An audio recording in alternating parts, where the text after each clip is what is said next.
पर्यन्ताणम् नमो सिद्धाणम् नमो आयर्याणम् नमो ओवजायाणम्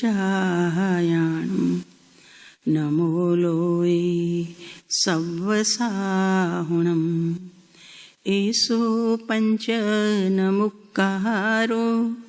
सव्वपावपणासनो मङ्गलाणं च सव्वेसिं परमं हवै मङ्गलम् अरहन्तो भगवन्त इन्द्रमहिता सिद्धाश्च सिद्धिस्थिता आचार्याजिनशासनोन्नतिकरा पूज्या उपाध्यायिका श्री सिद्धांत सुपाठका मुनिवरा रत्नत्रया राधिका पंचैते परमेष्ठिनः प्रतिदिनं कुर्वन्तु मंगलम्। कारबिंदु संयुक्तं नित्यं ध्यायन्ति योगिनः कामदं मोक्षदं चैव ओंकाराय नमो नमः। अज्ञानतिमिरान्धानां ज्ञानाञ्जनशलाकया चक्षुरुन्मीलितं येन तस्मै श्रीगुरवे नमः। महादिव्याकुक्षिरत्नं शब्दजितरवात्मजं श्रीराजचन्द्रमहं वन्दे तत्त्वलोचनदायकं प्रभो तत्त्वलोचनदायकं। देवकुले समुत्पन्नं रत्नकुक्ष्या विभूषणं श्रीजी प्रभो महं वन्दे आत्मशान्ति प्रदायकं प्रभु तत्त्वलोचनदायकम्।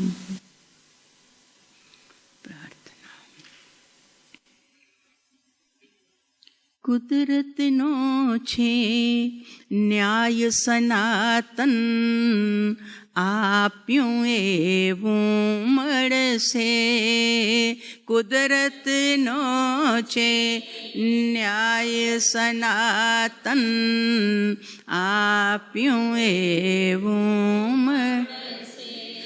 વસુંધરામાં એ જ પ્રમાણે વસુંધરામાં એ જ પ્રમાણ વાવ્યું એવું ફળશે। કુદરતનો છે ન્યાય સનાતન આપ્યું એવું મળશે। નો છે ન્યાય સનાતન આપ્યું એવું પૂર્વ જન્મમાં શાલિભદ્રે દીધું ખીરનું દાન। પૂર્વ જન્મમાં શાલિભદ્રે દીધું ખીરનું દાન।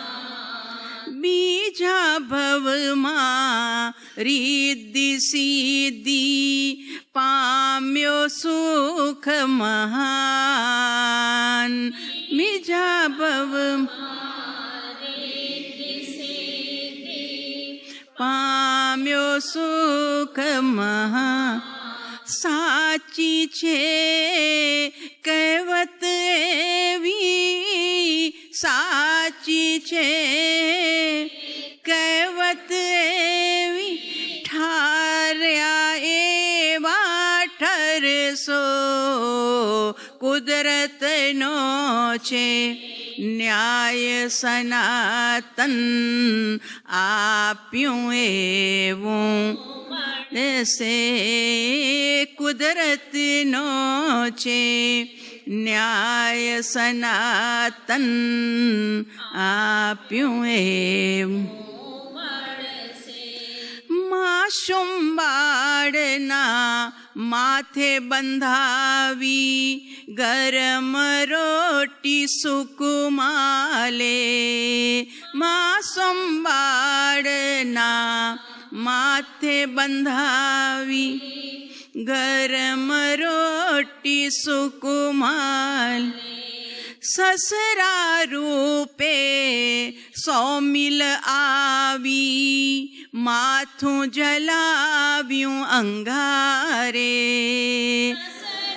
રૂપે 100 મિલ આવી માથું જલાવ્યું અંગારે આ ભવમાં નહીં તો પરભવમાં આ ભવમાં નહીં તો પરભવમાં દેવું ચૂકવવું પડશે કુદરતનો છે ન્યાય સનાતન આપ્યું એવું મળશે કુદરતનો છે ન્યાય સનાતન આપ્યું એવું બાવળ વાવીને કોઈ મૂરખ કેરીનું ફળ માંગે બાવળ વાવીને કોઈ મૂરખ કેરીનું ફળ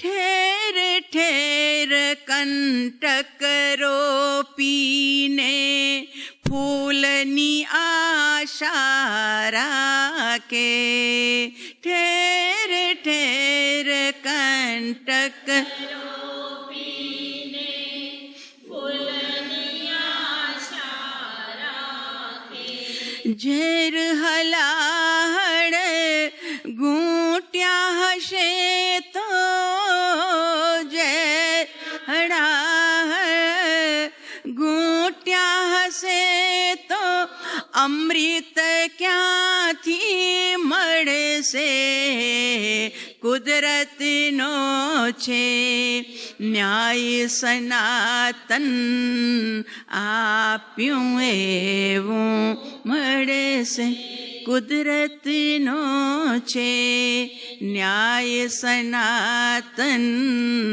આપ્યું એવું દેહ છતાં જેની દશા વર્તે દેહાતીત આ જ્ઞાનીના ચરણમાં હો વંદન અગણિત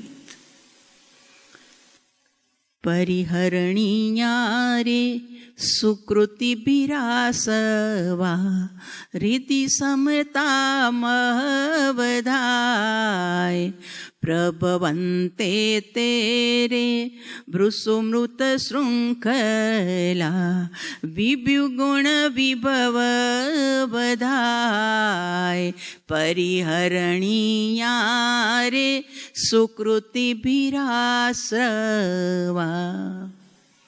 આશ્રવ ભાવનાનું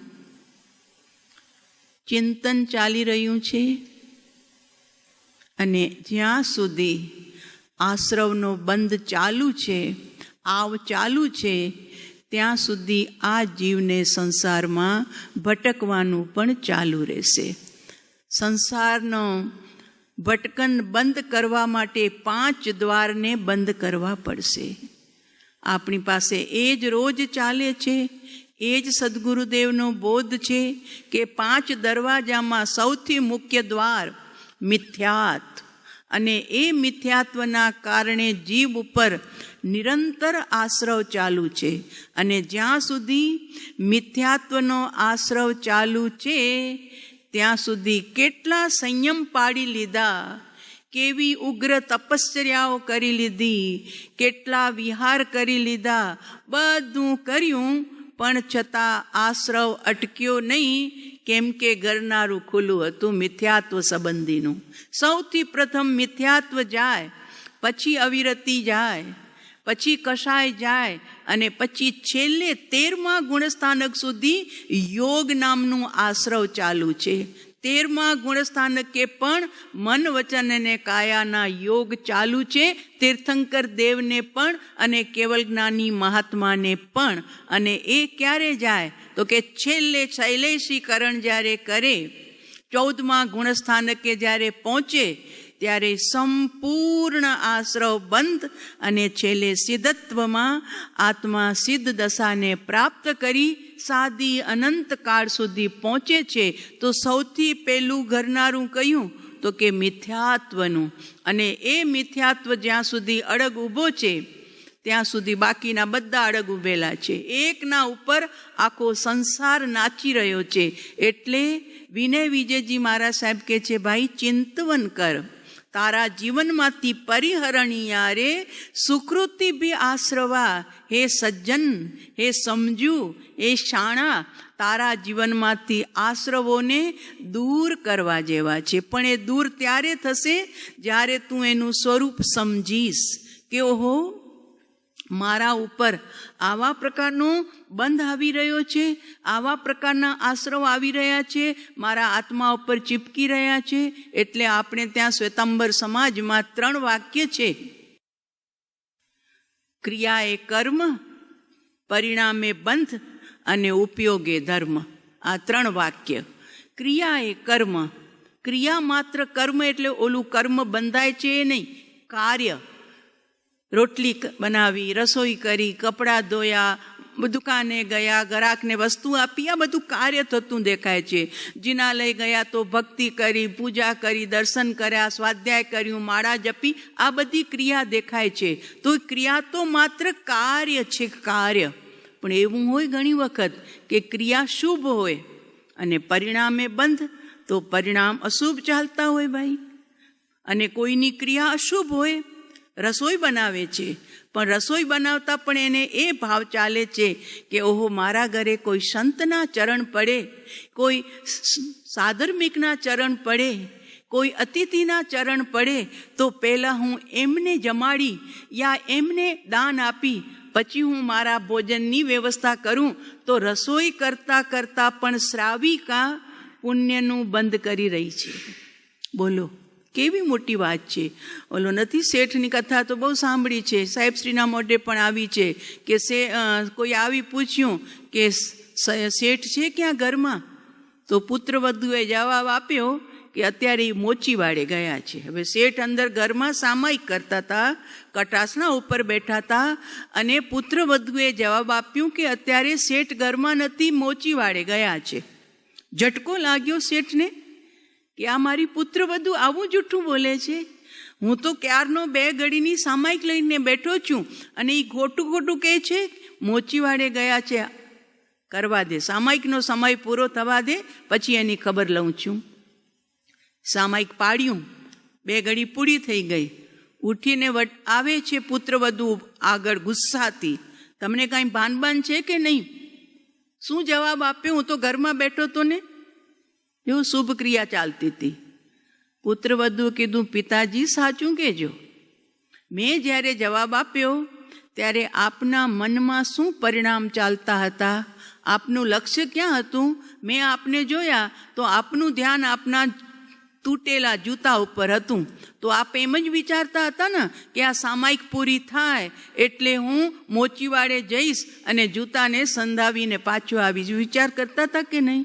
મેં આપની પ્રક્રિયા જોઈને જવાબ આપ્યો કે આપ બેઠેલા તો કટાસણા ઉપર હતા, પણ આપણા મનના પરિણામ તો મોચીવાડે પહોંચી ગયા હતા. એટલે ક્રિયા શુભ દેખાય અને પરિણામ અશુભ ચાલતા હોય. અને પરિણામ ક્યારેક શુભ ચાલતા હોય ને ક્રિયા અશુભ દેખાય. કે કપડાં ધોતા હતા રોટલી વણતા હતા, દુકાને બેઠા હતા. પરમ કૃપાળુ દેવને એમ તો આક્ષેપ કર્યો ને કે તમે આખો દિવસ દુકાને બેસો છો અને કહો છો કે હું ધર્મી, હું જ્ઞાની. તો કે ભાઈ, શરીર ક્રિયા કરે એ જુદી વાત છે, અંદરના પરિણામ કઈ તરફ જઈ રહ્યા છે એના ઉપર, એટલે પરિણામે બંધ, ક્રિયા ઉપર બંધ નથી. ક્રિયા તો ક્રિયા માત્ર છે, કોઈ પણ ક્રિયા, પણ બંધ કેવી રીતે પડે છે? તો કે જેવા તમારા પરિણામ, માળા ગણતા પરિણામ ચારે બાજુ ફરી વળ્યા તો એ શુભ ભાવમાં પણ ખંડિત થયું, પંચર પડ્યું. અને અશુભ ક્રિયા ચાલી રહી છે સંસારની કોઈ, પણ પરિણામ અંદરમાં શુભ ચાલી રહ્યા છે, તો એ પરિણામથી શુભ બંધ છે. એટલે પરિણામ પ્રમાણે બંધ છે, પરિણામે બંધ. અને ધર્મ ક્યાં થાય સાહેબ? તો કે જ્યાં સુધી શુભ પરિણામ છે ત્યાં સુધી શુભ બંધ છે, અશુભ પરિણામ છે ત્યાં સુધી અશુભ બંધ છે. એટલે આત્મા બંધાય જ છે. તો ધર્મ ક્યારે? તો કે ઉપયોગે ધર્મ. ઉપયોગ નામ જ્યાં આત્મતત્વ છે, ઉપનામ નિકટમાં યોગને લઈ જવું, એનું નામ છે ઉપયોગ. અને ત્યાં પ્રગટે છે ધર્મ. ત્યાં સુધી આપણે ધર્મથી બહાર છીએ, આંટા મારીએ છીએ, પણ હજુ ધર્મમાં પ્રવેશ નથી થયો. કેમ કે ઉપયોગ પોતાના સ્વરૂપની અંદરમાં ગયો નથી, શુભ યા અશુભની અંદરમાં રમી રહ્યો છે. અને જ્યાં સુધી શુભ અને અશુભ પરિણામ ચાલુ છે ત્યાં સુધી જ્ઞાની કહે છે સંસાર છે. અતિ શુભ પરિણામ સ્વર્ગનું કારણ છે, અતિ અશુભ પરિણામ નરકનું કારણ છે, મધ્યમ શુભ પરિણામ મનુષ્ય ગતિનું કારણ છે, અને મધ્યમ અશુભ પરિણામ તિર્યંચ ગતિનું કારણ છે. પણ ગતિ છે, પંચમ ગતિ જેને કહેવાય છે સિદ્ધ દશા, એનું કારણ તો કર્મ રહિત દશા છે. અને એની શરૂઆત થશે મિથ્યાત્વ નામનો આશ્રવ બંધ થશે ત્યારે. એટલે અહીંયા કીધું ને, કુગુરુ નિયુક્તા રે કુમતિ પરિપ્લુપ્તા શિવપુર પથ મપહાય.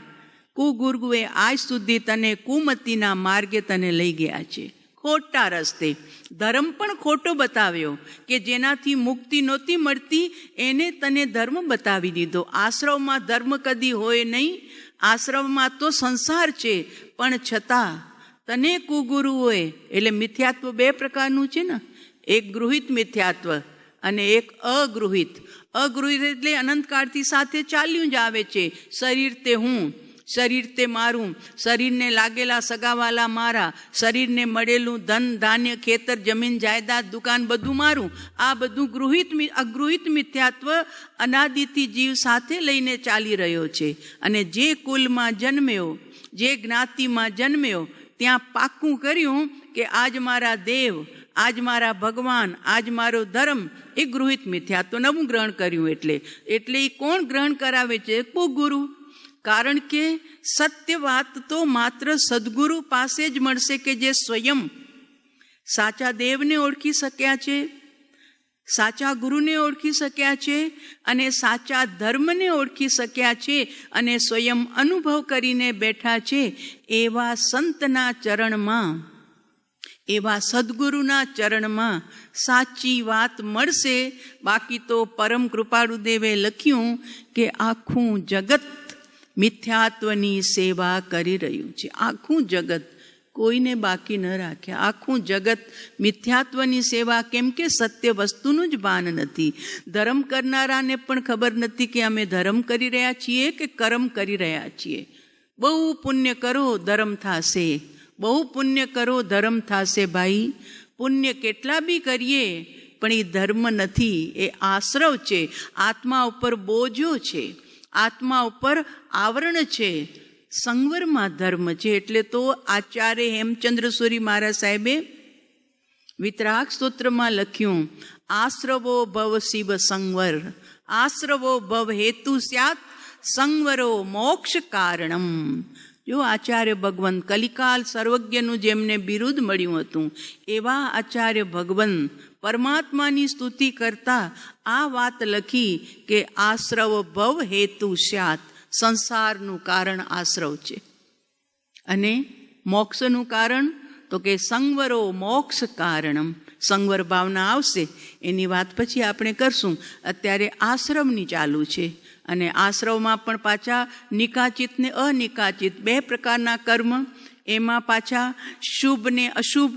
તો અશુભ ક્રિયાની અંદરમાં અશુભ બંધ પણ હોય, એટલે ચાઉભંગી બતાવી કે શુભ ક્રિયા શુભ બંધ, શુભ ક્રિયા અશુભ બંધ, અશુભ ક્રિયા શુભ બંધ અને અશુભ ક્રિયાને અશુભ બંધ. જેને લઈ ગયા પાપાનુબંધી પાપ, પુણ્યાનુબંધી પાપ, પુણ્યાનુબંધી પુણ્ય અને પાપાનુબંધી પુણ્ય. કાલે આપણે જોયું તું પરમ દિવસે કે પુણ્યાનુબંધી પુણ્ય, એક તો પુણ્યનું કાર્ય કર્યું, અનુમોદના પણ એ જ કરી. અહો ધન્ય ભાગ્ય મારા, મારા ઘરે સંત આવ્યા. એ પુણ્યાનુબંધી પુણ્યના ફળમાં ભાવ બદલાયો, શેઠના ઘરે જન્મ થયો, રિદ્ધિ સિદ્ધિ સંપત્તિ તો મળી, પણ એની સાથે સર્વજ્ઞ પરમાત્મા પ્રત્યે અનહદ પ્રેમ, અનહદ ભક્તિ અને સત્ય ધર્મની જેને રાહ મળી એવા શાલી ભદ્રે એક જન્મ બાકી રાખ્યું છે. એક જન્મ માત્ર સર્વાર્થ સિદ્ધથી પધારી સંયમ સ્વીકારી કેવલ જ્ઞાન પામી અને મોક્ષે જશે.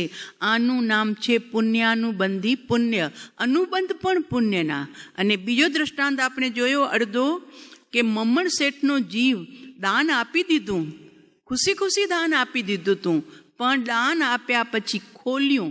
જો ઓલા માતાને પણ કીધું નહીં કે માં મેં સંતને આપી દીધું. એટલી ગંભીરતા દબાવી રાખી વાતને અંદરમાં, પુણ્યના ફળને ભીતરની અંદરમાં જવા દીધું, એટલે એનું આટલું મોટું વૃક્ષ બન્યું. અને આણે જઈને પડોશીને કીધું, બસ પરિણામ બદલાવી નાખ્યા. પડોશીએ પરિણામ બદલાવી નાખ્યા. નંબર 1નો મૂર્ખ છે, 2 લાડવા અપાતા હશે, હમણાં લઈ આવું. ગયો પાછળ, સાહેબ ઊભા રહો ઊભા રહો ઊભા રહો. બંને લાડવા ચૂરી નાખ્યા રેતની અંદરમાં, પાછા અપાય નહીં ને હવે તમારી ઈચ્છાએ અમે વાપરી શકીએ નહીં, એટલે પાછા મળ્યા નહીં. અંદરમાં પસ્તાવો પસ્તાવો, અરે મેં મૂર્ખાએ કેવી મોટી ભૂલ કરી. બંને લાડુ આપી દીધા. બિચારા મારા સબ તો ના પાડતા હતા, પણ મારી મૂર્ખાઈએ મેં 2 લાડુ આપી દીધા. પુણ્ય થઈ ગયું તું, અતિ ભક્તિભાવે વોરાવ્યું તું, પણ હવે અનુબંધ ક્યાં ચાલુ છે? તો કે અનુબંધ પાપના અંતરાયના પડી રહ્યા છે. એટલે ન પોતે વાપરી શક્યો અને ન સંતને વાપરવા દીધું. તો એનું જીવન ચરિત્ર બતાવે છે કે ઈ શેઠ મરીને મમ્મણ તરીકે જન્મ લે છે. મમ્મણ શેઠ થયો, શેઠનો દીકરો થયો, પણ પૂર્વનું પુણ્ય એવું બાંધીને આવ્યો તો અંતરાય સહિતનું કે લોભ કસાય. અને એ લોભ કસાયના કારણે ઘરમાં ન ખાય ન ખાવા દે. તેલ અને ચોળાએનું ભોજન હતું. રોજે ઘી નહીં ખાવાનું, ઘી બહુ મોંઘું આવે છે. તેલ ખાઓ અને ચોળા, મગ નહીં, ચણા નહીં, માત્ર ચોળા, ઘઉં પણ નહીં, બાજરો નહીં, બહુ બધું મોંઘું ધાન છે. એટલે ન ખાવા દે ન ખાવા આપે. એટલું જ નહીં, નદીમાંથી લાકડા ખેંચી અને લાવે, ભારી બનાવે, બજારમાં જઈને વેચે. તો એક દિવસ મધ્યરાત્રિએ નદીમાં પૂર આવ્યું હતું. ચેલણા મહારાણી ઝરૂખામાં ઊભા હતા, ત્યારે આ પોટકી બાંધી અને લાકડા આવતા હતા એને ખેંચતો હતો. મધ્યરાત્રિએ ચેલણા મહારાણી શ્રેણિક મહારાજાને કહે છે, અહીં આવો સ્વામીનાથ, જુઓ તમારી નગરીમાં કેવા કેવા દુઃખી જીવો છે, તમે જરા સંભાળ નથી રાખતા લાગે છે, તમે સેવક દ્વારા તપાસ નથી કરાવી લાગી કે જુઓ કેવો દુઃખી છે. મધ્યરાત્રિએ આવું પૂર આવ્યું છે, માણસ તણાઈ જાય નદીમાં, એમાં એ લાકડા ખેંચી અને પોતાનો વ્યવસાય ચલાવતો હશે, ભોજનની વ્યવસ્થા કરતો હશે. શ્રેણિક મહારાજાએ જોયું સગી આંખે, વાત તો સાચી છે રાણીની. નોકરને મોકલાવ્યો, સેવકને મોકલાવ્યો, જાઓ એનું ઘર જોઈ આવો, કોણ છે આ માણસ. નોકર ગયો. રાજા સાહેબે પૂછ્યું છે તમને શું તકલીફ છે અને તમે શાના માટે આ તકલીફ લઈ રહ્યા છો? અત્યારે વરસાદની અંદરમાં નદીમાં પૂર છે. તો કે મને બળદિયા ખપે છે, એટલે બળદ માટે હું આ મહેનત કરું છું. કીધું તું નોકરને એમનું ઘર તું ધ્યાન રાખી આવજે કઈ જગ્યાએ છે. પૂછી લીધું. આવ્યો સેવક પાછો, રાજા સાહેબ એનું ઘર આ જગ્યાએ છે અને એને બળદ ખપે છે, એના માટે આ મહેનત કરી રહ્યા છે. બોલાવ્યું બીજા દિવસે સવારે રાજ દરબારમાં, બોલાવ્યા ઓલા ભાઈને. આવ્યા, કેમ તમે નદીમાં પાણીમાં પડીને રાતના સમયે આવું ઘોર ભયાનક ઉપર તમે વહોરી રહ્યા હતા મૃત્યુ? તો કે રાજન, મને બળદ જોઈએ છે. તો કે જા લઈ જાઓ, જ્યાં બધા જાનવરો ઊભા છે ત્યાં ઘોડાશાળાની અંદરમાં ઘોડાય છે, હાથી છે, બળદ છે, જેવા બળદ જોઈએ એવા લઈ જા. એટલે મમ્મણ કહે છે, રાજન એવા બળદ મને નથી જોઈતા. તો કે કેવા બળદ જોઈએ છે તને? તો કે આવો મારી સાથે પધારો, મને એવું બળદ જોઈએ છે. અને તેમાં આખું બળદ નથી જોઈતું, હવે તો 2 સિંગણા જ બાકી રહ્યા છે. શ્રેણિક સાલીના ઘરે પણ ગયા હતા, અને એ જ શ્રેણિક રાજગુરુ નગરીમાં આજે મમ્મણના ઘરે જાય છે. દરવાજો ખોલ્યો અંડરગ્રાઉન્ડમાં, અને જ્યાં દરવાજો ખુલ્યો વગર લાઇટે જગામગા જગામગા જગામગા 2 બળદ ઊભા હતા. એક તો આખો પૂરો બની ગયો હતો, બીજા બળદમાં માત્ર 2 જ સિંગણા બાકી હતા. કે રાજન જુઓ, આ મારા બળદિયા, એનું સિંગણું જ બાકી છે, એટલા માટે હું મહેનત કરી રહ્યો છું. રાજાએ રત્નો જોયા, સિંગણાની અંદરમાં જડેલા, હાથ જોડ્યા કે આવા રત્ન તો મારા રાજગૃહના રાજકોષમાં પણ નથી, ખજાનામાં પણ નથી કે હું તને આપી શકું. નહીં તો તે આપી દેત, પણ આવા રત્ન મારી પાસે નથી. બસ તો રાજન, મને આટલો જ ખપે છે ખજાનો. રાજા હાથ જોડીને નીકળી ગયા. 2ની મુલાકાત લીધી, પણ 1ની મુલાકાતમાં તો વૈરાગ્ય વધારી દીધો. મમ્મણની મુલાકાત લીધી, પણ મમ્મણના પરિણામ બદલી ન શક્યા, કારણ કે પાપાનું બંધી પુણ્ય કર્યું હતું. એ મધની માખી જેવું, જેમ સાકરની માખી સાકરને ભોગવે પણ, અને સાકર ઉપરથી મન થાય ત્યારે પાંખ ફફડાવી ઉડી પણ જાય. અને મધની માખી મધમાં બેસે, મધને ચાટે, મધનો સ્વાદ લે, પણ જ્યારે ઉઠવાની ઈચ્છા કરે ત્યારે એના પાંખડા મધથી લેપાઈ ગયા હોય એટલે ઉડી શકે નહીં, અને મધમાં ને મધમાં એના પ્રાણ નીકળી જાય. એમ પાપાનું બંધી જે પુણ્ય છે એ એવું પુણ્ય છે કે પુણ્યના કારણે સંપત્તિ મળે, લક્ષ્મી મળે, પણ એ જીવ એવો એમાં ચીપકે કે એ દાન કરી ન શકે, કોઈને આપી ન શકે, અરે ખાઈ પણ ન શકે. આમ તો લક્ષ્મીના 3 હિસ્સા છે, દાન, ભોગ ને નાશ. યા તો દાનમાં વાપરો, યા ભોગમાં પોતા માટે, અને ન ભોગવે અને ન દાન કરે તો એનો ત્રીજો રસ્તો છે નાશ. એ નાશ જ થઈ જાય, એનો સ્વભાવ છે. લક્ષ્મી ચંચળ કીધું ને તો એ ટકે જ નહીં, ચાલી જ જાય. એટલે જ્ઞાનીઓ કહે છે, ભાઈ દાનમાં વાપર, સત્કાર્ય કર, કે જેથી ફરીને તને આવો યોગ મળે. તો મમતા, ધનની મમતા, અને એ ધનની મમતામાં લખ્યું એના જીવન ચરિત્રમાં કે મધની માખીની જેમ એ ધન ઉપર ચીપકી રહ્યો, અને છેલ્લે એના પ્રાણ છૂટ્યા ત્યારે 7મી નરકના દરવાજા ખુલ્યા. 7મી નરક. જો આ ધન ન લઈ શક્યો, મમતા, મારું ધન, મારા બળદ, કોઈને વાપરવા ન આપું, આ છે પાપાનું બંધી પુણ્યનું ફળ. કે મધની માખીની જેમ જીવ પુણ્ય કરી અને ધન કમાય, પણ બધું વેડફાય. અત્યારે એ જ ચાલી રહ્યું છે. હે ભગવાન, હું તારી પૂજા કરીશ, હું તારી યાત્રા કરીશ, 50 જણાને યાત્રા કરાવીશ, મારું આ કામ થઈ જાય તો. એટલે કરે છે પુણ્યનું કામ, પણ સાથે સોદાબાજી પણ છે, અને અંદરમાં સંસારની ઈચ્છા છે. એટલે સંસારની ઈચ્છાથી કરેલું કોઈ પણ શુભ કામ એ પાપાનું બંધી પુણ્ય બંધાવે છે. અત્યારે એ ચાલી રહ્યું છે, પાપાનું બંધી પુણ્ય. કારણ કે કાંઈક ને કાંઈક લાલસા, કાંઈક ને કાંઈક ઈચ્છા, અને તે પાછી ધર્મના નામ ઉપર પૂરી કરવા જાય છે જીવ. જ્ઞાની કહે છે એ 20 કુંભ બતાવ્યું છે એને, 5 અનુષ્ઠાન બતાવ્યા ને, એમાં 20 અનુષ્ઠાન. 20 એટલે ઝેર, પોઈઝન, કે 20 ખાય એટલે જીવ ખતમ થઈ જાય. એમ જે આ ભાવની ઈચ્છા માટે જે ધર્મ કરે છે અને ધર્મ ક્રિયાઓ કરે છે અને બીજાને કરાવે છે, એ જીવ કેવું કરે છે? 20 અનુષ્ઠાન. ઝેર ખાઈ રહ્યો છે. એટલે એની દુર્ગતિ સિવાય બીજો કોઈ રસ્તો જ નથી. અને પરભવમાં હું સુખી થાઉં, પરભવમાં મને ધન મળે, પરભવમાં મને રિદ્ધિ સિદ્ધિ મળે, એટલા માટે એ દાન કરે. એનું નામ આપ્યું ગરલ અનુષ્ઠાન. ગરલ એટલે સ્લો પોઈઝન. ધીરે ધીરે ધીરે ધીરે જેમાં તમારા ગુટકાની અંદરમાં નાખે છે ને, એ સ્લો પોઈઝન હોય છે.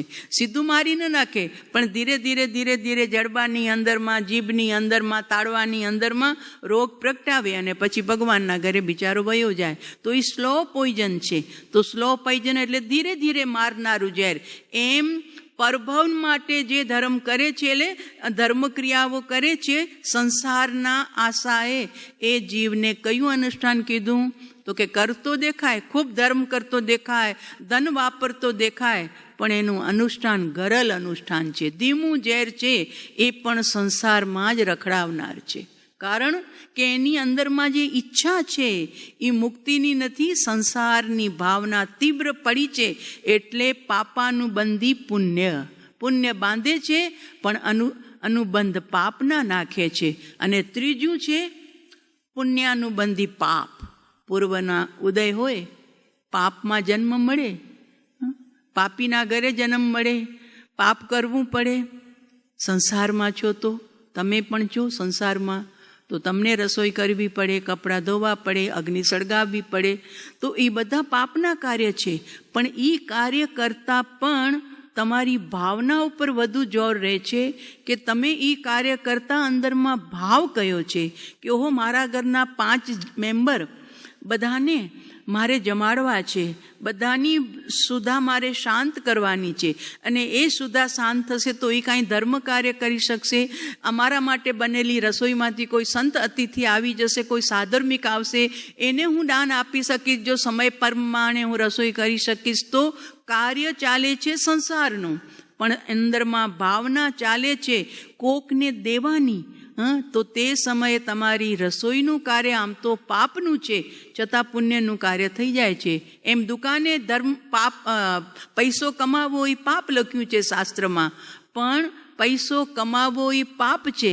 પણ અંદરમાં ભાવના એ હોય કે વધુ ને વધુ મારે લોકોને સુખી કરવા માટે દાન આપવું છે, સાધર્મિકનું દાન, અનુકંપાનું દાન, સતક્ષેત્રનું દાન, દેવગુરુ ધર્મ માટે દાન. તો આવી ભાવનાથી છે કાર્ય પાપનું, અનુબંધ એને પુણ્યના પડી રહ્યા છે. પુણ્યના બોલો, વિચાર માત્રથી ચાય પીવા બેઠા, કપ 2 ભરેલા છે ચાયના, ગરમ ગરમ છે. એક વ્યક્તિ એમ કે છે કે ચાયને ઢાંકો, ઠરી જશે તો મજા નહીં આવશે પીવાની, થોડી થોડી લ્યો ને.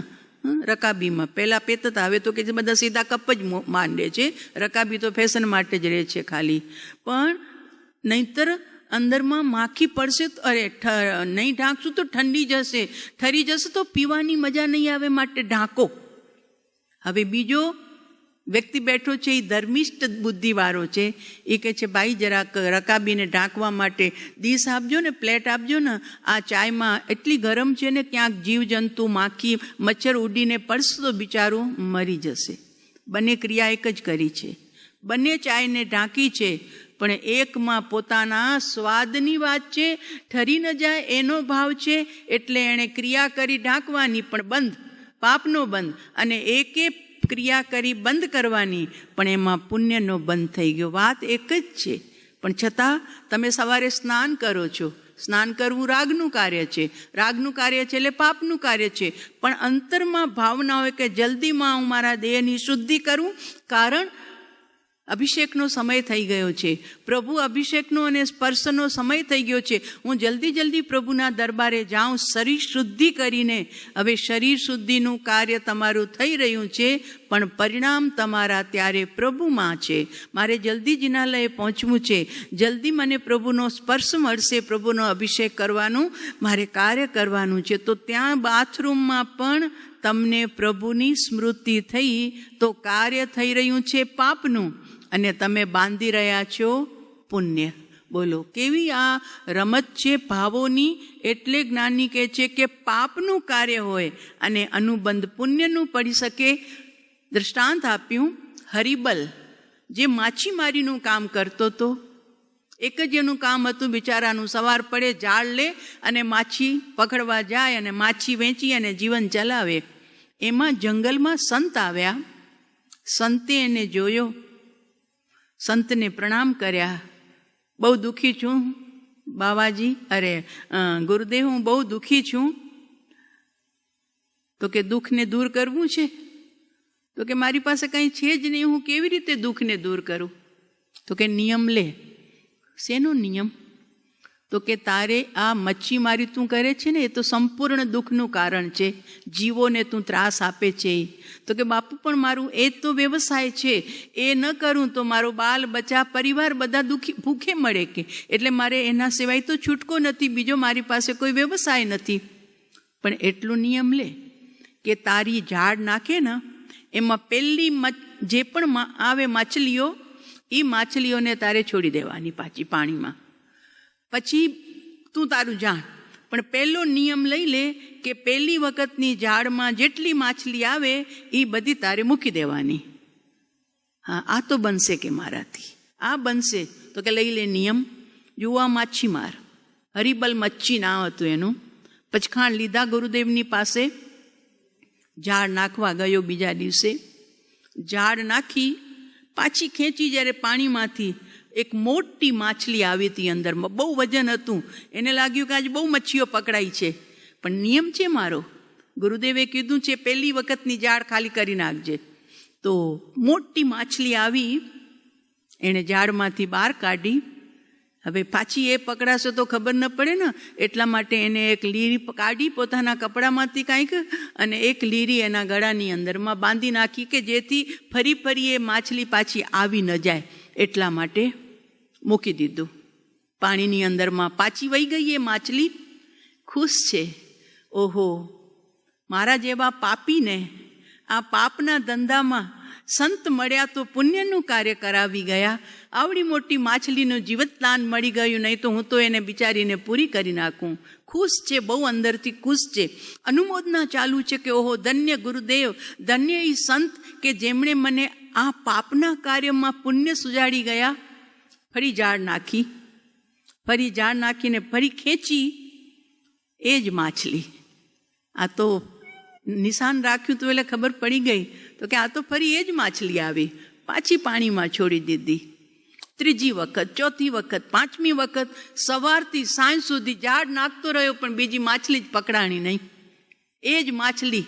પરીક્ષા, કસોટી ત્યારે થાય જ્યારે નિયમ લઈએ ત્યારે. ત્યાં સુધી તો બધું સમસૂત્રું ચાલતું હોય. હવે એક નાનકડો નિયમ હોય કે આજે તળેલાનો ત્યાગ છે ને સાંજે દહીંવડા બને. હા, કસોટી આવી ગઈ કે મને બહુ ભાવે દહીંવડા, પણ આજે હવે મેં ત્યાગ કર્યો છે. કાંઈ વાંધો નહીં, ખીચડી છે ને, ખીચડી કઢી છે, ખાકડો છે, ઘણું બધું છે, કાંઈ વાંધો નહીં. નિયમની મારે સારું થયું કે હું તળેલી ચીજથી બચી ગયો. આમે ડૉક્ટર ના પાડે છે કે તળેલું ઓછું ખાવ, છે કે નહીં? અનુમોદના. એવી રીતે કોઈ નાનકડી ચીજ પણ ત્યાગ કર્યો નહીં, આડી આવ્યા વિના રહે નહીં. તે સમયે આપણું મન લલચાય છે કે આપણે કડક રહીએ છીએ, અંદરના પરિણામ બદલતા નથી ને, એ આપણા પરિણામને આપણે જોવાના છે, કારણ બીજો કોઈ નહીં ખબર પડશે એને. તો ઓલો સવારથી સાંજ સુધી બિચારો, એની એ માછલી આવી, એને એ માછલી આવી, ખોલતો રહ્યો ઝાડમાંથી, કાઢતો રહ્યો, અંદરમાં ખુશ છે કે ઓહો, આજે મારા સતની પરીક્ષા થઈ રહી છે, આજે મારા નિયમની પરીક્ષા થઈ રહી છે. પણ નિયમ તોડે એ બીજો, એ હરિબલ નહીં. હવે સંતે મને આટલા પ્રેમથી મને પચખાણ આપ્યા છે, હું તોડું નહીં. સાંજ પડી ગઈ, દિવસ અસ્ત થઈ ગયો, એક પણ માછલી પકડાઈ નહીં. વિચાર કરે છે, ઘરે પત્ની ઝઘડાડું છે, કજિયાળી છે, જો હું જઈશ તો મારી સાથે ઝઘડો કરશે અને વાત કરીશ કે મેં આવી રીતે આજે નિયમ લીધો તો કાંઈક સંતને પણ બે ગાળો બકી દેશે. એના કરતાં આજે નથી જવું, ઘરે જ નથી જવું. ભલે એ ઘરે રહી. બાજુમાં મંદિર આવ્યું, એમાં જઈને સૂઈ ગયો કે આજે કાલ સવારે પાછો જઈશ, કામે ચડીશ, જે મળશે માલ પછી જઈશ પત્ની પાસે, ત્યાં સુધી ઘરે નથી જવું. મંદિરમાં સૂઈ ગયો, પણ અંદરમાં જરાય નારાજ નથી કે ઓ, ક્યાં મેં નિયમ લઈ લીધો અને આ નિયમના કારણે આજે મને ભૂખ્યા સૂવું પડ્યું, ઘરવાળા બચ્ચાને બધાને મારે ભૂખ્યા રાખવા પડ્યા. અરે સંત, તમે શું નિયમ આપી દીધો મારા જીવનમાં, તો તમે એકદમ દુઃખ સર્જી દીધું. બિલકુલ વિકલ્પ નહીં, પણ ઉલટાનું પ્રસન્નતા, અનુમોદના. પાપાનું બંધી પુણ્ય મમણ શેઠે બાંધ્યું હતું અને આણે પુણ્યાનું બંધી પાપ છે. જીવન પાપી છે, જીવોને પકડીને જીવન ચલાવતો તો પણ પુણ્યનો અનુબંધ છે. ઓહો, મારા હાથે આજે કેવું સુકૃત થયું બલિહારી સંતની કે મને ક્યાં જંગલમાં મળી ગયા અને મને આ પ્રતિજ્ઞા આપી. પુણ્ય વધતું ગયું અનુમોદન. સાંજે સૂતો તો મંદિરમાં, રાજકુમારીને પોતાના પ્રેમી સાથે ભાગવું હતું, એટલે એણે નક્કી કર્યું હતું કે તું આ મંદિરમાં બેસજે, હું ઘોડો લઈને આવીશ, મારી સાથે ઘોડા ઉપર બેસજે ને આપણે બંને ભાગી જશું. હવે બરોબર બન્યું એવું કે આ સૂતો તો હજી ઓલો આવ્યો નહોતો. રાજકુમારી આવી, એને તો એમ થયું કે આ મારો પ્રેમી સૂતો છે, એટલે કીધું હાલ ઉઠ જલ્દી, નહીં તો પિતાજીને ખબર પડશે તો પાછળ દોડાવશે સૈનિકોને. એટલે હરિબલને લાગ્યું કે આ કોક સંકેત છે, ચાલો, કુદરત કહે છે કે ચાલ. તો એ આવી અને બોલ્યો કાંઈ જ નહીં. અંધારી રાત હતી, ચહેરો પણ દેખાયો નહીં. રાજકુમારી સમજી કે મારો પ્રેમી છે અને આ હરિબલ માથે ચડીને બેઠો. આગળ ઘોડો ચલાવે છે રાજકુમારી અને પાછળ એને બેસાડી દીધો. રસ્તામાં વાતો કરે છે, મને જરા આવતા મોડું થઈ ગયું, તમે વહેલા આવી ગયા. બોલ્યો નહીં.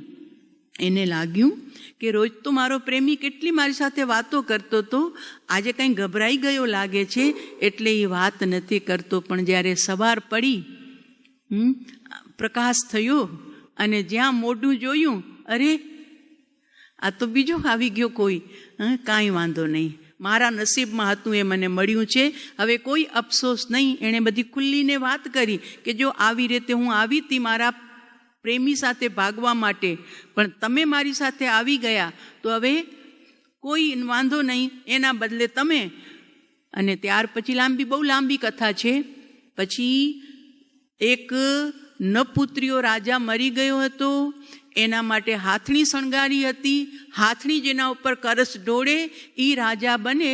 તો આ કુંવરી અને આ મચ્છીમાર હરિબલ બેઠા હતા, ત્યાં આવીને હાથીએ કળશ ઢોળ્યો માછીમાર ઉપર, એટલે તરત જ પંચ દિવ્ય થયા અને હાથીએ સૂંઢથી ઉપાડી અને એની પોતાની અંબાડી ઉપર બેસાડી દીધો. એટલે બહુ લાંબી કથા છે. 3 રાણીઓ પરણ્યો. આવું જીવન એનું સુખનું થઈ ગયું આખું, અને પૂરી જિંદગી એણે પોતાના જીવનમાં સુખ અને સુખ ભોગવ્યું. અને છેલ્લે જૈનની સ્વરી દીક્ષા માટેના પણ એણે ભાવ કર્યા. તો કહેવાનું તાત્પર્ય, પુણ્યાનુબંધી આ પાપનું કાર્ય કરતો તો પણ અનુબંધ જુઓ કેવા પાડ્યા. શુભ અનુબંધ, સંત પ્રત્યે અનુમોદના, સંતે આપેલા નિયમ પ્રત્યે અનુમોદના, એનું નામ છે પુણ્યાનુબંધી પાપ. અનુબંધ પુણ્યનું, કાર્ય પાપનું. તો આપણે પણ એ કરી શકીએ છીએ. કાર્ય તો પાપનું રહેશે જ, પણ એના અનુબંધ એવા પાડીએ કે જેથી ફરીને સુંદર યોગ આવે. અને છેલ્લે પાપાનુબંધી પાપ, કાર્ય પણ પાપનું અને અનુબંધ પણ પાપનું. કથા આપણે જોઈ હતી શ્રેણિક મહારાજાની કે હરણીને તીર માર્યું, પાપનું કાર્ય હતું, અને પાછા હરણીની નજીકમાં આવી અને અનુમોદના પણ એની જ કરી. અહીંયા તો દૃષ્ટાંત આપ્યું છે કાલસોરિક કસાઈનું, કે જેનો ધંધો જ હિંસાનો હતો, જાનવરોને મારી અને માંસ વેચવાનું. તો એક તો પાપનું કાર્ય અને ઉપરથી અનુમોદન. એ ન કરીએ તો કુટુંબની કેવી રીતે પરવરિશ થાય, કેવી રીતે સંસાર ચાલે, કેવી રીતે હું મારા પરિવારને જીવાડું. એટલે અનુમોદના, પાપનું કાર્ય અને પાપનું અનુમોદન, એનું નામ છે પાપાનુબંધી પાપ. આ ચૌભંગી, પુણ્યાનુબંધી પુણ્ય, પાપાનુબંધી પુણ્ય, પુણ્યાનુબંધી પાપ અને પાપાનુબંધી પાપ. આવી 4 પ્રક્રિયા જીવની અંદરમાં થતી જ રહે છે. માટે જ્ઞાની કહે છે અશુભ કાર્યનો પશ્ચાતાપ કરજો. ક્રોધ આવી જાય, ક્રોધ આવે ને ત્યાં સુધી વાંધો નથી. ક્રોધની ઉપમા આપી છે આંબેલની દાળ અને તમારા ઘર ગ્રસ્તીની દાળ. તમારી અત્યારે થાય છે ને ભોજનશાળાની દાળ, એ ટેસ્ટી ન હોય તો મજા ના આવે. એની અંદરમાં ટેસ્ટ હોય, પણ આંબીલની દાળ બનાવી હોય ને તો એમાં કાંઈ જ ન હોય, જરાક નમક હોય, બસ એના સિવાય કશું જ ના હોય. તો જ્ઞાની કહે છે કે જે ક્રોધથી કર્મ બંધાય છે એ કેવા છે? તો કે ટેસ્ટી દાળ જેવા છે. અને એના ઉપર જો પસ્તાવો થાય, એના ઉપર જો પસ્તાવાનું પાણી ઢોળીએ તો એ કર્મ છે ને આંબીલની દાળ જેવા, એટલે મોડા પડી જાય. ઉદય આવતી વખતે પણ વિશેષ કષ્ટ ન આપે. અને જે ક્રોધને વેરની પાછળ, કૃપાળુદેવે પણ એક વાક્ય લખ્યું છે, વેર બુદ્ધિને તજી દેજો, 700 નીતિમાં છે. ક્રોધ જુદી વાત છે અને વેર જુદી વાત છે. ક્રોધ શાક જેવું છે, સવારે બનાવ્યું, બપોરે વાપરી લીધું, યા સાંજે બનાવ્યું, સાંજે વપરાઈ ગયું. અને અથાળ છે ને અચાર, એ તો 12 મહિના સુધી ચાલે છે. એ હોય ઓછું ને ટેસ્ટ એમાં વધારે હોય. ખાલી એક બિજોરાની ખાંપ લ્યો, એમાં 4 રોટલી આરામથી ખાઈ લેવાય. તો અચાર નાની ચીજ છે, ખાવામાં ઓછી છે. કોઈ વાટકા ભરીને અચાર નથી ખવાતા, પણ છતાં એનો ટેસ્ટ એવો હોય છે કે આચાર ન હોય ને જમવામાં તો મજા ના આવે, અચાર ખપે જ. તો જ્ઞાની કે છે વેર છે ને આચાર જેવું છે. તે ભવે નહીં, બીજા ભવે, ત્રીજા ભવે, ચોથા ભવે. કારણ કે એ એવી વેરની પરંપરા ચાલે કે જેથી જીવને એમાં નુકસાન નુકસાન નુકસાન થતું રહે છે. માટે જ્ઞાની કહે છે કે ભાઈ, કર્મને ક્રોધ જેવા કરે તો સાંજે એનો પસ્તાપા કરી લેજે, કે જે શાકની જેમ સાંજે વપરાઈ જાય, પણ એને અચાર થવા ન દેજે કે જેથી બીજા ભાવમાં તને ઈ કર્મ આવી અને નડે. અને એ કર્મ નડે છે ત્યારે જીવને પછી કષ્ટ ભોગવ્યા વિના છૂટકો નથી. એટલે શાંત સુધારસમાં ઉપાધ્યાય ભગવંત કહે છે કે તારા ઉપર આવી રહેલા આવા નિકાચિત કર્મો અને અનિકાચિત કર્મો, એનાથી છૂટવા માટે તારી જાગૃતિ રાખજે કે જેથી અનિકાચિત થઈ અને ખરી જાય, નિકાચિત ન રે. કર્મમાં પણ પાછા છે ને પ્રકાર છે, અપવર્તના, ઉદ્વર્તના, સંક્રમણ, ઉદીર્ણા, આવા બધા ઘણા બધા કે બાંધ્યું હોય શુભ કર્મ અને પછી એની અંદરમાં પરિણામ બદલાઈ ગયા, તો એ શુભમાંથી અશુભમાં પરિક્રમા અંદરમાં અપવર્તના થઈ જાય. અને કોક અશુભ કર્મ બાંધ્યું હોય ને પછી પસ્તાવો થાય, તો એના કારણે હજુ નિકાચિત ન થયું હોય ને તો એ કર્મ સંક્રમી અને અપવર્તનામાંથી ઉદ્વર્તના થઈ જાય. એટલે એમાં શુભનો બંધ વધારે થઈ જાય, અશુભ ઢીલું પડી જાય. અને ઉદીર્ણા, જે હજુ ઉદય આવ્યા કર્મ, એના પહેલા આપણા સાહેબજી પરમ કૃપાળુ દેવ આવે છે ને દ્રષ્ટાંત એમનું, બુંદીનો લાડવો. રાજકોટની અંદરમાં છેલ્લો સમય ચાલતો હતો ત્યારે મનસુખભાઈ કાંઈ બહાર જતા હતા, ઠાકરસિંહભાઈને ભલામણ કરી ગયા કે સાહેબને આમ આમ આપવાનું છે, બીજું કાંઈ આપવાનું નથી, ધ્યાન રાખજે, એમની તબિયત બહુ નાજુક છે. અને ગયા મનસુખભાઈ. સાહેબે પૂછ્યું ઠાકરસિંહભાઈને, નીચે રસોઈ શું બની છે? તો કે લાડવા બન્યા છે આજે બુંદીના, લઈ આવો. ના ન પાડી શક્યા. સાહેબે માંગ્યા, હું કેવી રીતે ના પાડું? એટલે ઠાકરસિંહભાઈ લાડુ લઈને આવ્યા. પરમ કૃપાળુ દેવે લાડવો વાપર્યો. જે થવાનું હતું એ થયું, કારણ કે એમને રિએક્શન આવ્યું. અને રિએક્શનની અંદરમાં આખું શરીર લાલચૂટ થઈ ગયું, ગાંઠા થઈ ગયા. સાંજ પડી, 4 વાગ્યા. મનસુખભાઈ બહારથી આવ્યા, સીધું ધ્યાન સાહેબ ઉપર ગયું. કાંઈ ગડબડ લાગી એટલે સાહેબને પૂછ્યા પહેલાં જ ઠાકરજીભાઈને બોલાવ્યા. શું આપ્યું તું સાહેબને જમવા માટે? ઓલા ગભરાઈ ગયા હતા, તબિયત ખરાબ થઈ ગઈ હતી, આડ અસર થઈ હતી. એટલે કે સાહેબે મને કીધું કે આજે નીચે શું બન્યું છે? એટલે સાહેબે કીધું, એટલે હું જોઈને આવ્યો ને પછી મેં કીધું કે લાડવા બુંદીના બન્યા છે. અને પછી સાહેબે કીધું એક મારા માટે લઈ આવ, એટલે હું લઈ આવ્યો. તને મેં ના પાડી હતી ને, કાંઈ નથી આપવાનું સાહેબને. એટલે તરત જ પરમ કૃપાળુ દેવે કીધું, મનસુખ અહીંયા આવ, અહીંયા આવ. ઠાકરસિંહને ન વટતું, મેં મંગાવ્યો હતો. અને તને ખબર છે, જે કર્મ કેટલા ભવો સુધી અમને ભોગવવાના હતા એ કર્મને અમે બોલાવ્યું, આમંત્રણ આપ્યું, આવો લઈ જાઓ, હિસાબ પૂરો કરો. આનું નામ છે ઉદીરણા.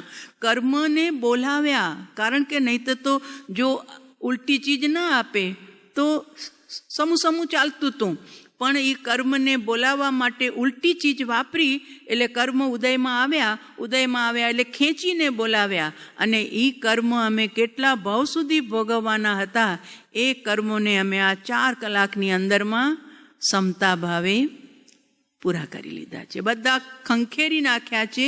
માટે તું ઠાકરસિંહને ન વડ, અમારું એમાં અમે બોલાવ્યા હતા. કારણ કે આનું નામ છે ઉદીરણા. એટલે પહેલાંના મહાપુરુષો પણ સમ્યક દર્શન સહિત હો. બિના સમ્યક દર્શન તો આર્ત ધ્યાન થયા વિના રે નહીં. એટલે સમ્યક દર્શન સહિતની સાચી નિર્જરા છે. બાકી તો અકામ નિર્જરા તો આપણે બી કરીએ છીએ. આ ઝાડ પાન બધા કરી રહ્યા છે બિચારા. ઠંડી, ગરમી, ભૂખ, તૃષા બધા સહન કરે છે. જાનવર શું કે વનસ્પતિના જીવો શું કે નારકીના જીવો શું, બધાની અકામ નિર્જરા તો ઓલરેડી ચાલુ જ છે. અને એ અકામ નિર્જરા કરતાં કરતાં આપણે બધા અહીં સુધી આવ્યા છીએ. પણ હવે આપણને પહોંચવું છે સકામ નિર્જરામાં. અને સકામ નિર્જરા ત્યારે જ ગણાશે કે જ્યારે સમ્યક દર્શન સહિતની નિર્જરા થશે, ત્યારે કે જે નિર્જરાથી આપણને આર્ત ધ્યાન અને રૌદ્ર ધ્યાન ન થાય, આપણે સહજ ધર્મ ધ્યાનની અંદરમાં સમતા ભાવે આવેલા કર્મને ભોગવી શકીએ. અત્યારે તો આપણી એટલી તાકાત નથી. નવા કર્મને તો શું બોલાવીએ, પણ જે જૂના કર્મ ઉદયમાં આવ્યા છે ને એને પણ આપણે શાંત ભાવે નથી ભોગવી શકતા. માટે શું લેવું પડે છે? દવા લઈએ છીએ ને, ધક્કો મારીએ છીએ આપણા ઉદયને દવા લઈને કે હવે મારાથી સહન નથી થતું, એટલે દવા લઈ અને ઉદયને આપણે ધક્કો મારીએ છીએ. તો સાહેબજીનો વાણીમાં આવે છે ને ઘણી વખત કે જેટલી દવા લીધી એટલો ભાગ લઈને ગઈ છે એ દવા, ફરી પાછી ઉદયમાં આવશે એ રોગ ત્યારે એને ભાગ આપવો પડશે. પણ આપણી તાકાત નથી, આપણે સહન કરી શકીએ એમ નથી. એટલે આપણને એ ઉદયને પણ દૂર કરવા ધક્કો મારવાનો પ્રયત્ન કરીએ છીએ. જ્યારે સંતો, સાચા સંતો, પામેલા સંતો શું કરે છે તો કે ઉદય આવ્યા એને તો ભોગવે જ છે ઓલરેડી પરમ શાંતિપૂર્વક. જે કર્મ ઉદયમાં આવ્યા પછી એ મા સતીઓ હતા કે મહાસત્તા હતા, જેના જીવનમાં આવા વિપરીત કર્મ ઉદયમાં આવ્યા બધા સમતા ભાવે. પણ જે મુનિ દશાની જે યોગ્યતાને પ્રાપ્ત કરનારા એવા મહામુનિઓ અને પરમ કૃપાળુ દેવ જેવા મહાસંતો જે કર્મ ઉદયમાં નથી આવ્યા એવા કર્મોને પણ બોલાવી અને પોતે હિસાબ પૂરો કરતા હતા. એનું નામ છે ઉદીરણા. અપવર્તના, ઉદ્વર્તના, સંક્રમણ અને ઉદીરણા આવા બધા કર્મની અંદરમાં રમત થયા જ કરે છે. એ કેલ્ક્યુલેટર કર્મનું પોતાનું કામ કર્યા કરે, કેમ કે એ પણ જડેશ્વર છે. જેમ આપણા ભીતરમાં બેઠો છે ઈશ્વર પરમાત્મા, એમ એક એક કર્મ પરમાણુ એ પણ જડેશ્વર છે, પૂતગલ પરમાણુ પણ જડેશ્વર છે. તો આ રીતે આખી કર્મની થિયરી આ જ્ઞેયાષ્ટકની અંદરમાં બતાવે છે વિનય વિજયજી મહારાજ સાહેબ કે પહેલાં મિથ્યાત્વ સંબંધીનો બંધ અટકાવવા પ્રયત્ન કરજો. પછી અવિરતિ ચિતારે વિષય વશીકૃતા વિસહંતે વિતતાની ઇય પરલોકે રે કર્મ વિપાક જન્ય વિરલ દુઃખ શતાની. ઇન્દ્રિય સંબંધી 5 ઇન્દ્રિય અને 6ઠું મન, એને જેટલા મોકળા મૂકીએ છીએ એટલા કર્મના આશ્રવને આપણે બોલાવીએ છીએ અને એ અવિરતિ સંબંધીનો જીવને બંધ થાય છે. એમાં 5 ઇન્દ્રિયના 5 વિષય બતાવ્યા. કરી એટલે હરણ, પછી પતંગિયો, પછી ભમરો, પછી મીન એટલે માછલું અને મૃગલું. આ રીતે 5 જીવો એક ઇન્દ્રિયને વશ થઈ અને વિવિધ વેદના ભોગવે છે. તો હે જીવ, તું પણ ધ્યાન રાખ કે તને તો 5 ઇન્દ્રિયો મળી છે એક સાથે. ઓલા તો એક ઇન્દ્રિયને વશ થઈ અને કર્મ બાંધે છે અને તને 5 એક સાથે મળી છે. તો એના કારણે જીવ દુઃખને ભોગવે છે. ત્યાર પછી વિષય અને પછી કષાય સંબંધી ઉદિત કષાયારે વિષય વશીકૃતા યાંતિ મહાનરકેશુ. કષાયને વશ જીવ વિષયને વશ થઈને મહાનારકીની અંદરમાં જાય છે. એટલા માટે જ્ઞાની કહે છે પરિવંતન તેરે નિયતમ અનંત સો જન્મ જરા મરણે શું. કસાય સંબંધીના આશ્રવને તું સંવરિત કરજે. સમ્યક દર્શન પ્રાપ્ત કરવા માટે પણ કશાયની ઉપશાંતતા, માત્ર મોક્ષ અભિલાષ, ભવે ખેદ, પ્રાણી દયા, ત્યાં આત્માર્થ નિવાસ. આ 5 યોગ્યતા સમ્યક દર્શન પૂર્વે પણ અતિ આવશ્યક છે અને સમ્યક દર્શન પછી પણ એ જીવમાં હોય છે. તો કશાયની ઉપશાંતતા, કશાયનો ઉદય હશે, સત્તામાં પડ્યા છે માટે, પણ એ ઉદયને મંદ કરી નાખજે એમ જ્ઞાની કહી રહ્યા છે. ઉદિત કશાયા.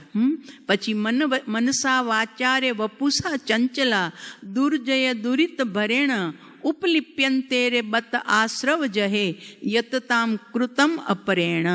મન, વચન અને કાયા આ 3 યોગ જેટલા ચંચળ થાય છે એનાથી જીવ ઉપર આશ્રવનો બંધ થાય છે.